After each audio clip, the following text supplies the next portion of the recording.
Okay, so for our music subject, so our topic is all about scales. Okay, so what is scale? So in music, a scale is a set of pitches arranged in a series. Okay? Series meaning nagkasunod-sunod siya. So just like this one. Okay, so nagsunod-sunod siya. Okay, so nagkasa sa 1, 2, 3, hantod 6. So nagsunod-sunod siya, step by step siya, hantod pataas. Ang yahang pitches or level or tone of voice. Okay, so muna siya yung scale. Okay, so pentatonic scale. Pentatonic scale, the 5-tone or pentatonic scale is common in folk music of countries such as China and Japan.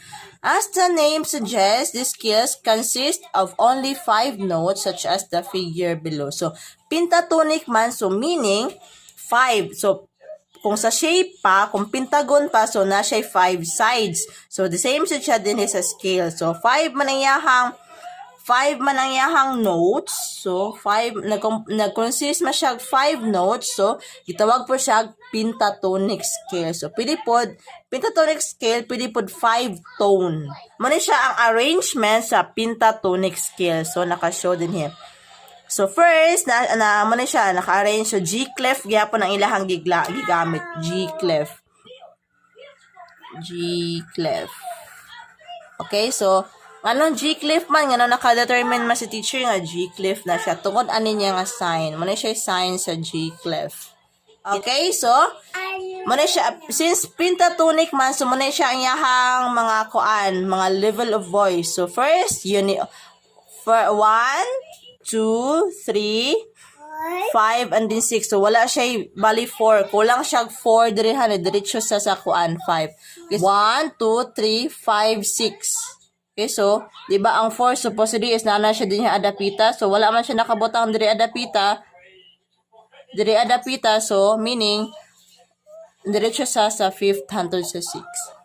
Okay, so manitimanan ninyo ha, ang tonic scale is muna siya yung arrangement. Unison, or meaning 1, 2, 3, 5, 6. So, wala, inyong himdaman nga, wala siya 4. Wala siya number 4.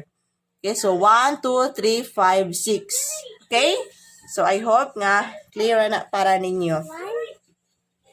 Okay, so next. C major scale. So, C major scale, consists of 8 pitches. So, kung ang pentatonic kanina is nag-compose siya og 5 pitches, so karon sa ang C major scale is nag-compose siya og 8 pitches. So, ang C major ha is nag-compose siya og 8 pitches, and then since C major scale man siya, dapat ang iyang arrangement is nag-start siya sa letter C, padong sa siya nag-end po siya sa letter C. Okay, so C to C. CC. Okay, so for example, muna siya arrangement. Okay, so diba, ang sa piano is C, D, E, F, G, E, B, C. So muna siya ang C major scale. Kuan siya, nag-start siya direct letter C, nag-end po siya direct letter C. Okay, so pataas po siya ang yahang level. So, nag-start siya sa 1, 2, 3, 4, 5, 6, 7, 8. So, muna siya C major scale ha. Remember this one, grade 5. Ang C major scale is nag-start siya sa letter C, and then mag-end po siya og letter C. So, 8 pitches yatanan. 1, 2, 3, 4, 5, 6, 7, 8. So, 8 pitches. Ang C major scale. Okay, so next. How about naman sa G major scale? Okay, for the G major scale consists of 8 pitches. Okay, so same gyapon siya sa C major scale. Ang kalahian lang nila is, since G major scale man siya, so of course, nag-start siya sa letter G, and then mag-end po siya sa letter G. So, G to G. Okay, so G to G yung measurement. Okay, so muna din na iyahang arrangement sa G major scale. Okay, so since ang letter G sa piano is naman siya sa 5th dapit, okay, so nag-start siya sa 5th. Okay? So, nag-start siya sa 5th, muna siya diri sa ang letter G. And then next, sa 6 na dayon is ang A. And then sa 7th na dayon is ang B. Ang 8 na dayon dapit is ang letter C. Ang 9 is ang D. Ang 10 is ang A. Ang 11 is ang F. And then ang 12 is ang G. Okay, so G to G. Okay?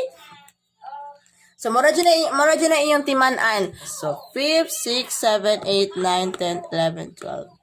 Okay, so pataas. So, G major scale, nag-start sa letter G, hantod mag-end pog letter G diri. Okay. So, I hope nga nakasabot na mo grade 5, ha? Next. So, diri na po ta sa activity 1. Draw whole notes to complete the pitches that are missing in each scale. Okay, so ang first, pentatone. Pentatone ang iyahang gipangita. So, ang pentatone is katong 5 iyahang pitches. So, pentatone, 5 siya. Okay, so katong pentatone is 1, 2, 3, 5, 6. Okay, so muna siya. Nasa sa 1. Ato nila po siya din magsuotad. Muna siya dapita di ang 2, 3, 5, arin na ta sa 6 dayon. Diha na ta magbutang dapita. Okay, so, again, muna siya 1, 2, 3, 5, 6. Okay? So, muna siya ang pag-answer. So, okay, so next, C major scale.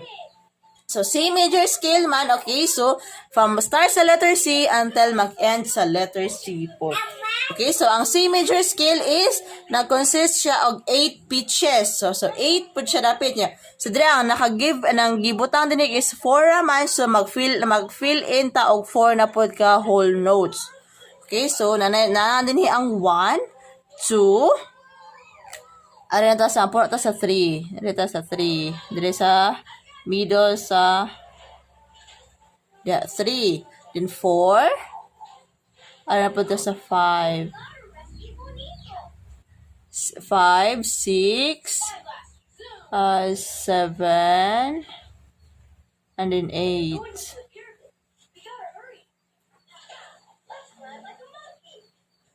Okay, so that's it. So 1, 2, 3, 4, 5, 6, 7, 8. Okay, so that's it. So, ato siya sa letter pod. Try nag-start ang letter C. Wait. C, D, E, F, G, E, B, C. Okay, so, pahagdan po siya. C, D, E, F, G, E, B, C. So, since C major scale man, so nag-start ta sa C, nag-end po ta sa C. Okay, so next, G major scale. So, G major scale, so 8 pitches gihapon ni siya, and then mag-start ta sa letter G. Okay, so mag-start ta sa letter G. So, again, sa letter G is na siya sa 5th ang level. Okay, so letter G na din niya. So, dire ang G. So, 5, na siya sa 5 dapit. So, ari na po ta sa 6. So, asa mang 6, na siya sa middle. So, mara siya G, A, B, ari ta 5, 6, 7, ari na po ta sa 8. Dayan, ari ta sa 9. Wait. Ari ta sa 9 upper. 9. So, C, D, E, 10, dari F, and then upper is G. Okay, so, nag-start ta sa letter G and then mag-end ta sa letter G. So, ang count ani is na siya sa 5th, ang kini siyang first, sa 5th, and then ang next na to is na siya sa 6, 7, 8, 9, 10, 11, 12. So, pasaka po siya. Pa-increase ang iyahang pitches. So, 5, 6. 6 na siya, 6. Hindi siya maagi. 6. Yan na. So, naman siya 5 na siya sa middle lang yung 6, 7, 8, 9, 10, 11, 12. I hope nga maklaro rata sa inyo, ha? Okay, so, that's how it answered. Okay, so since G major scale may gipangayo, so start sa G and then mag-end sa G. Okay, so ana ra siya. So yun na kay siya grade 5. I know, so yun na kay siya para ninyo mga bright baya kay mo. Okay. So what else? Okay, so that's all for today for our music. Okay, so I hope you learned something. Thank you so much.